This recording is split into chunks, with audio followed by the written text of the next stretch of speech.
Para um deleite mais interessante dos nossos contos, indicamos o uso de fones de ouvido. Para atualizações semanais e novidades, nos siga no Instagram, @darkus_histórias. Se possui interesse em dividir relatos que aconteceram com você, nos mande pelo direct para fazer parte do nosso gabinete de memórias. E lembre-se de deixar o like e as estrelas no Spotify.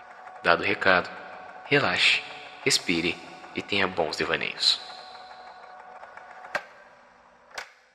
Opa, Legião, tô aqui no início para dar aquele recado de sempre. E bom, hoje não é com muita enrolação, até porque o episódio hoje é um pouco curto, né? Eu acho que desde 2021 o especial de Natal não é tão curtinho assim.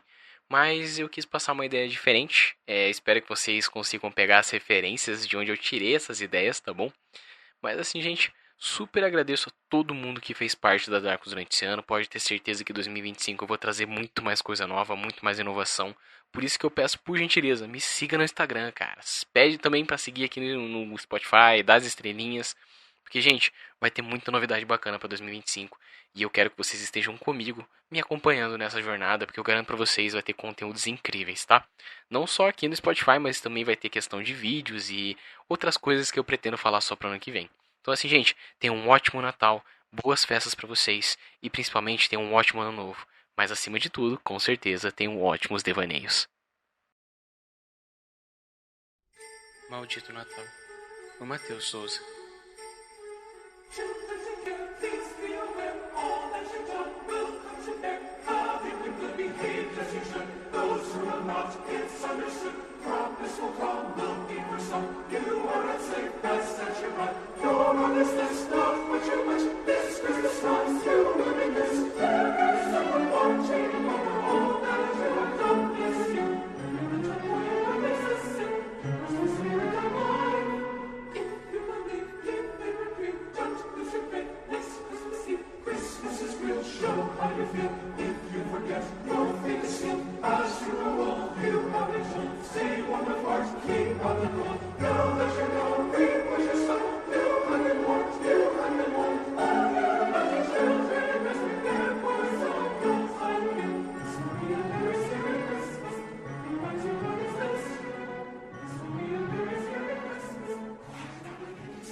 Assim como todos os anos, o Natal daquele ano prometia ser um dos mais felizes da nossa vida. O meu pai sempre inovava na sua maneira de promover as festas de fim de ano na nossa casa. E durante aquele ano, todos tínhamos a certeza que ele ia se superar. Tínhamos ouvido em outro dia ele comentando até sobre uma fantasia de Papai Noel com nossa mãe. Apesar de na época eu ter 17 anos, eu ainda me empolgava muito com essa época do ano. Eu e meus irmãos sabíamos muito bem o que nos aguardava. Além das festas incríveis que minha mãe geralmente planejava, os presentes que eles nos davam eram tão incríveis quanto. Um mais incrível que o outro na realidade. No ano anterior, eu havia ganhado de presente uma câmera profissional. Meu irmão do meio, o Simon, um telescópio. E o caçula, Henry, uma bicicleta. Além disso, todos ganhamos também ingressos VIP para atrações num parque de diversões aqui da cidade. Diga-se de passagem, essas entradas eram bem difíceis de arrumar, principalmente nessa alta temporada. E tudo dava a entender que esse Natal marcaria nossas vidas para sempre. Bom, era manhã do dia 24. Eu e meus irmãos corríamos pelo quintal, guerreando entre nós com bolas de neve. É incomum de ouvir que nos dávamos bem, mesmo com idades mais avançadas. Mas desde que me entendo por gente, somos inseparáveis. E mesmo sendo quase um adulto na época, nossas brincadeiras e companheirismo era realmente admirável. A casa estava toda enfeitada. Vale mencionar que era a mais iluminada da rua. Diversas luzes adornavam o quintal. No telhado, esculturas de plástico simulavam um pouso falho do Papai Noel. As cenas espalhadas por todo o quintal e apenas os pés do Papai Noel balançavam eletronicamente para fora da chaminé. Era uma forma irônica de mostrar a devoção da nossa família em fazer um Natal perfeito. A casa, então, cheirava a canela e gengibre. Mamãe preparava os deliciosos biscoitos coloridos de Natal. Sua receita era guardada às 7 chaves. Ninguém sabia seu segredo, mas todos que um dia experimentaram o biscoito sempre perguntavam o que ela fazia de diferente que gerava um resultado tão bom, que nunca foi revelado nem para mim ou meus irmãos. Enquanto tudo isso acontecia e enchia nossos corações do espírito natalino, vovó e vovô chegavam do outro estado para passar as festas conosco. A casa era relativamente grande, cabia todo mundo com tranquilidade. Veja, o quadro que pintei até agora é de uma família feliz e posso garantir, realmente éramos. Vovó havia bordado lindos suéteres natalinos para toda a família. Vovô passara boa parte do dia cortando madeira para alimentar a lareira. Era de praxe no Natal ele colocar uma cadeira de balanço próximo à lareira. Pedi para que sentássemos no sofá e escutássemos histórias de terror natalinas, de longe uma das coisas que mais aguardávamos no ano todo. Cada história mais bizarra que a outra. Era como se ele passasse o ano todo planejando aqueles macabros contos natalinos. Mamãe e papai, por outro lado, não aprovavam muito essa atividade, já que Harry era o mais novo e com certeza iria perturbá-los na madrugada dizendo que teve algum pesadelo ou viu algum monstro no armário. Porém, vovô fazia do mesmo jeito. Era apenas uma vez ao ano e ele não iria perder a oportunidade anual. Empolgado, o vovô colocou a proteção de vidro sobre a lareira acesa, apagou as luzes e começou a contar sua história. Em 1998, na véspera do Natal na Alemanha, ocorreu uma série de eventos que ainda não tiveram explicação. Era noite, e o pequeno Jonathan estava juntando lenha para o dia seguinte. Recentemente ele andava falando sobre alguns sonhos estranhos, envolvendo um homem alto e o perseguindo pela floresta.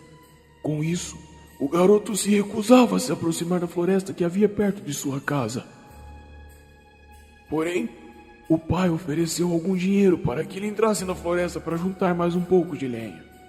Johnny, como ele era chamado, já estava acabando de juntar a lenha quando ouviu um som familiar. Parecia o seu amigo que tinha desaparecido recentemente.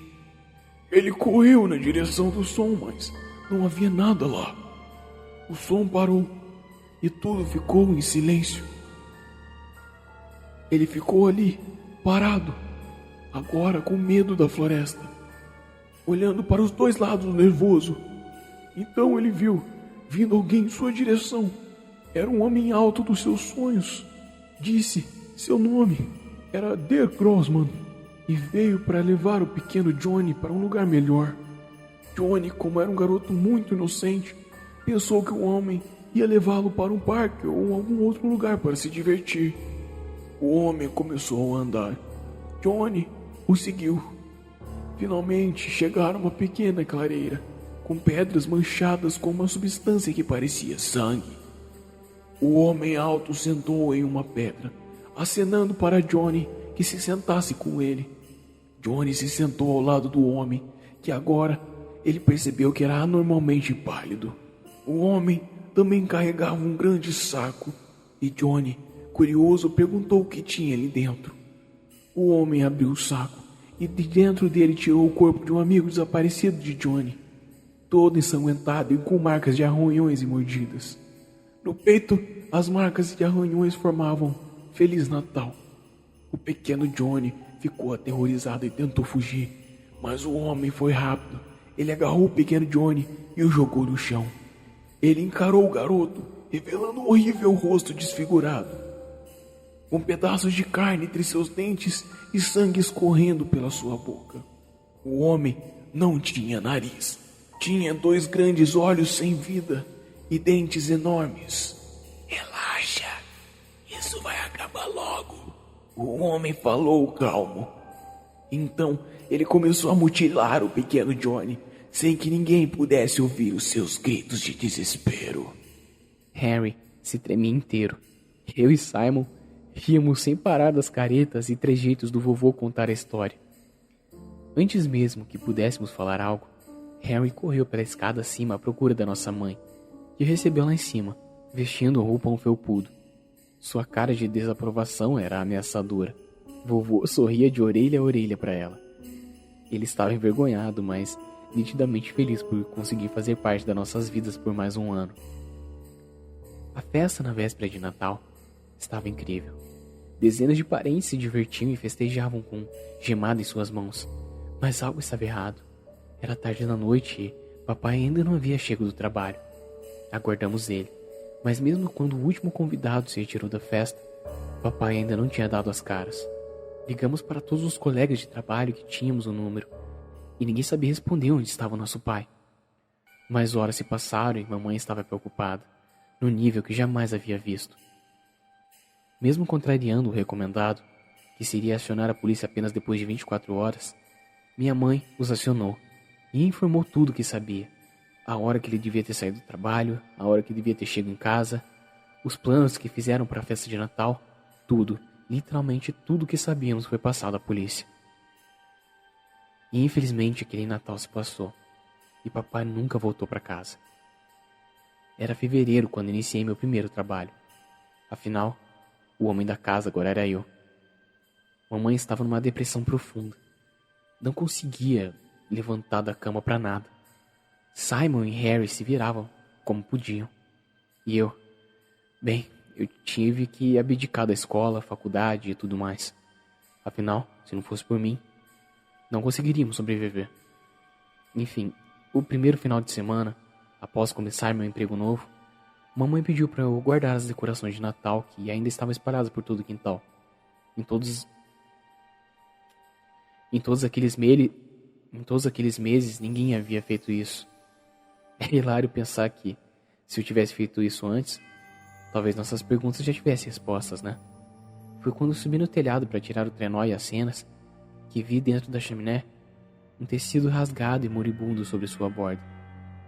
Me aproximei o suficiente para conseguir olhar lá dentro, e a cena que vi me embrulhou o estômago imediatamente. Era meu pai, ou pelo menos o que restava do seu corpo em decomposição. Em pouco tempo a polícia e os bombeiros estavam lá. Nos disseram que papai havia tentado descer a chaminé durante a festa de Natal. Porém havia ficado preso. E como a lareira estava acesa e com a proteção de vidro, a fumaça subiu e queimou seu oxigênio. Morreu em poucas horas após desmaiar. Ainda me pego pensando na cena horrível que eu vi. E garanto pra vocês que esse foi um maldito Natal.